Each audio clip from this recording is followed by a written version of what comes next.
आज हम अम्ल, क्षारक एवं लवण के अंतर्गत मतलब एसिड, बेसेस और साल्ट्स के अंतर्गत सूचक या इंडिकेटर पर बात करेंगे। क्या होते हैं सूचक, क्या काम आते हैं सूचक, इसे हम पूरी तरह से समझने का प्रयास करेंगे। सबसे पहले हमें थोड़ा सा ये जान लेना चाहिए कि जो रासायनिक गुण होते हैं उन रासायनिक गुणों के आधार पर यौगिक कितनी तरह के होते हैं। तो जो हमारे रासायनिक गुणों के आधार पर यौगिक होते हैं, अगर हम उनकी बात करें तो रासायनिक गुणों के आधार पर हमारे यौगिक तीन तरह के मतलब वर्गीकरण ऐसा कर सकते हैं कि रासायनिक गुणों के आधार पर यौगिक तीन तरह के होते हैं। पहला है अम्ल, एसिड्स, दूसरा है क्षारक, बेसेस, और तीसरा है लवण, साल्ट। मतलब अम्ल, क्षारक और लवण। अब इसमें अगर हम ध्यान से देखें तो सूचक की अगर जानकारी आपको लेना है तो सूचक का नाम, सूचक मतलब सूचना देने वाला, इंडिकेटर मतलब जो इंडिकेट करे उसे हम इंडिकेटर कहेंगे। तो सूचना देने वाला सूचक अब किसकी सूचना देगा? वो सूचना देगा कि फला जो विलयन आपने लिया है वो अम्ल है या क्षारक है। तो अम्ल या क्षारक की पहचान करने वाला जो हमारा जो उसको जो इंडिकेट करने वाला होगा उसको हम कहेंगे सूचक। तो सबसे पहले तो थोड़ी सी बात मैं अम्ल पर कर लेता हूं, फिर बाद में हम विस्तार से इस पर चर्चा करेंगे। जैसे अम्ल है तो अम्ल जो है हमें पता है स्वाद में खट्टे होते हैं। और अम्ल नॉर्मली क्या होता है कि अगर हम बात करें तो जैसे नींबू है तो नींबू है, संतरे हैं उसमें सिट्रिक अम्ल होता है ना। टमाटर में ऑक्जेलिक अम्ल होता है, इमली में टार्ट्रिक अम्ल होता है, दही या खट्टे दूध में लैक्टिक अम्ल होता है। तो ये हमारे नेचुरल एसिड्स हैं या प्राकृतिक अम्ल है जो खाने में हानिकारक नहीं है। लेकिन कुछ अम्ल ऐसे हैं जो जैसे कि यहाँ पर आपको बता रखा है HCl हाइड्रोक्लोरिक अम्ल, H2SO4 सल्फ्यूरिक अम्ल, HNO3 नाइट्रिक अम्ल।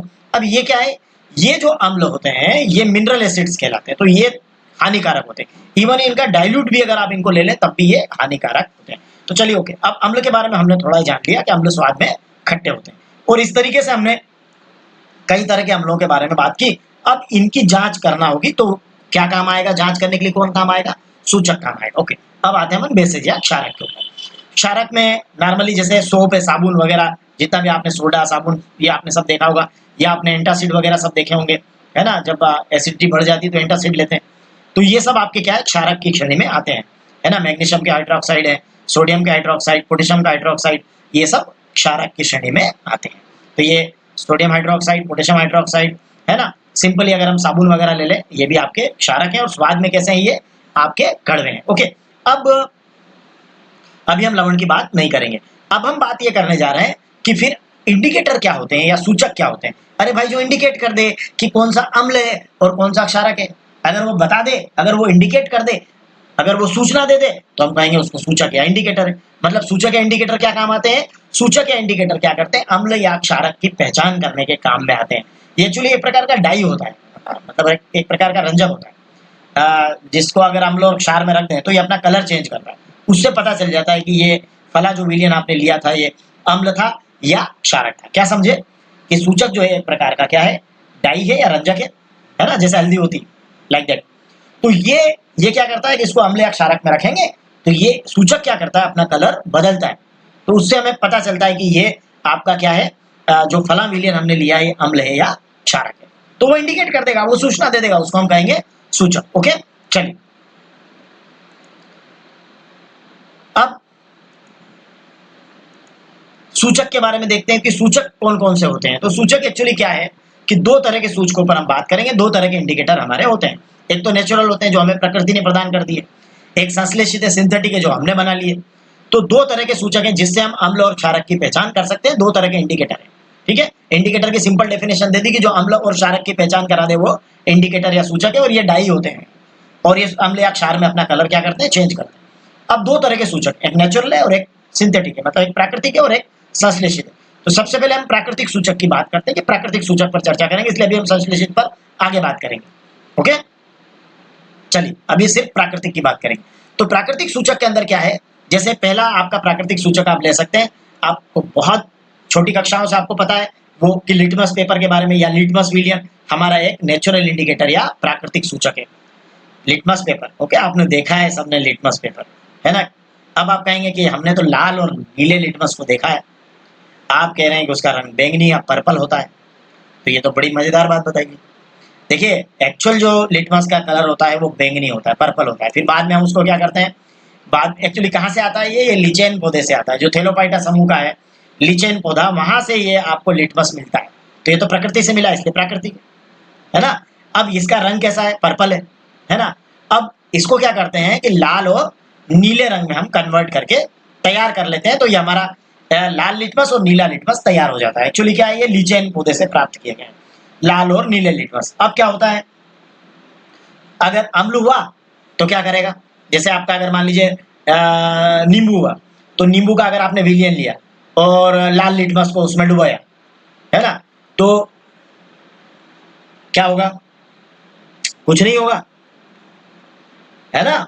और अगर आपने नींबू का सॉल्यूशन लिया और नीले लिटमस को डुबाया तो वो नीला लाल हो जाएगा।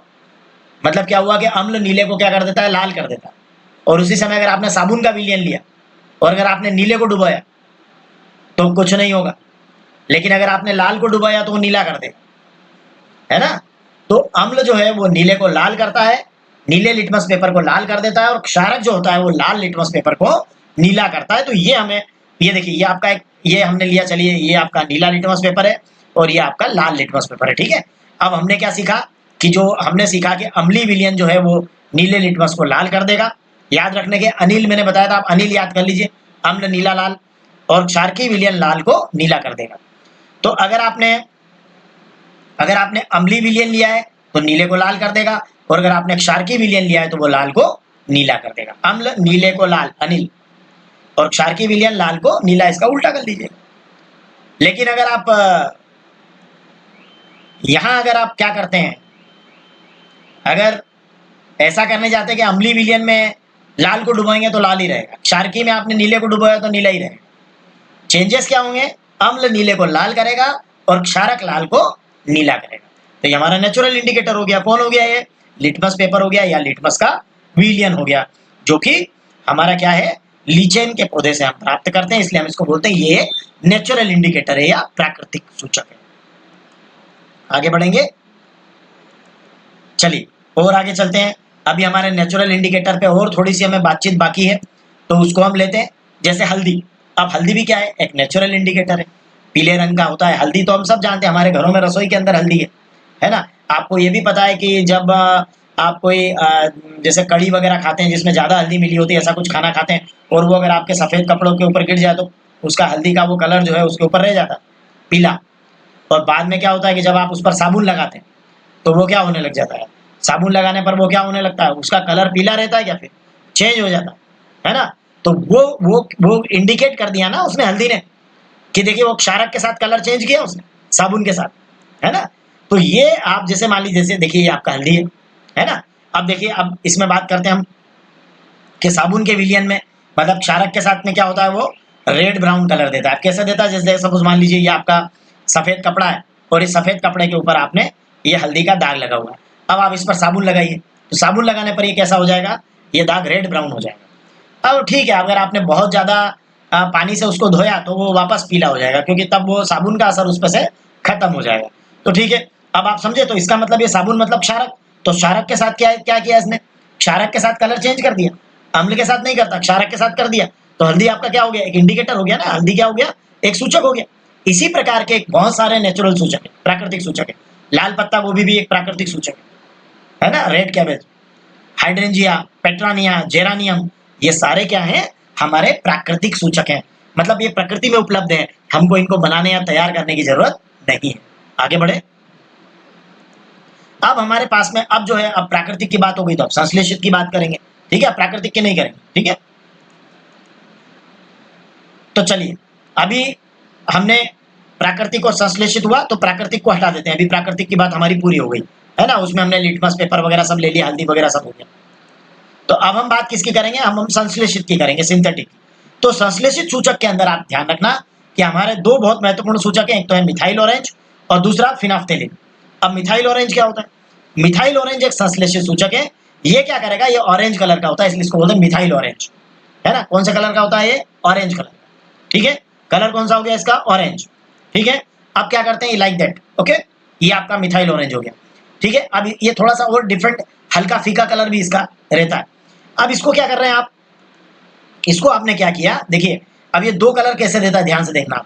अगर आप मिथाइल ऑरेंज के साथ में अम्लीय विलयन में अगर आप मिथाइल ऑरेंज को लेंगे तो वो लाल रंग देगा।